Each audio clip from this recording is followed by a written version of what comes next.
Hello and welcome back to my video. আশা করছি তোমরা সবাই ভালো আছো।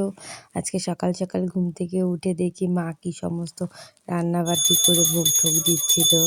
তারপর আমি একটু রেডি হয়ে একটু বাইরে গেছিলাম, কিন্তু সেখানে আমাকে কুকুর তাড়া করাতে মানে আমি কি বলবো, কি দেখবো কি করব না এই করে যাচ্ছিলাম। তারপরে আবার বাড়িতে এসে মাকে জ্বালাচ্ছিলাম।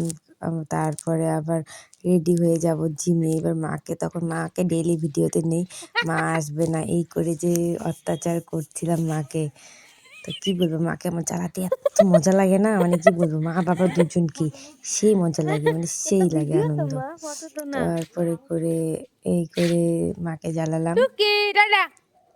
তারপরে তো টুকটুক করে মার বকা খেয়ে, মানে মাকে অ্যাকচুয়ালি এত দূরকে আনতাম না, আমি কুকুরকে ভয় পাই। আমাদের এখানে অনেকগুলো রাস্তায় কুকুর, তো ওই চক্করে আমি মাকে দিয়ে একটু রাস্তার সামনে দাঁড়া করিয়ে দিই। তাই এই করে আবার জিমের সামনে চলে আসলাম। তো জিমে এখানে একটা কিউটি পাই আছে, এই পুচকুটা এত মিষ্টি, এত কিউটি কিউটি, কি বলবো। তারপরে ওকে একটু জ্বালালাম। তারপরে এই করে একটু এক্সারসাইজ করলাম, করে হয়ে হাঁটতে পারছিলাম না, কি বাঁকা করে হেঁটে হেঁটে এত হেলদি ডায়েট করলাম, করে আজকে দিনটা কাটিয়ে দিলাম। যাই হোক, ভালোভাবে থেকো এই ঠান্ডায়। নেক্সট ভিডিওতে আবার চলে আসবো তোমাদের জ্বালাতে। টাটা।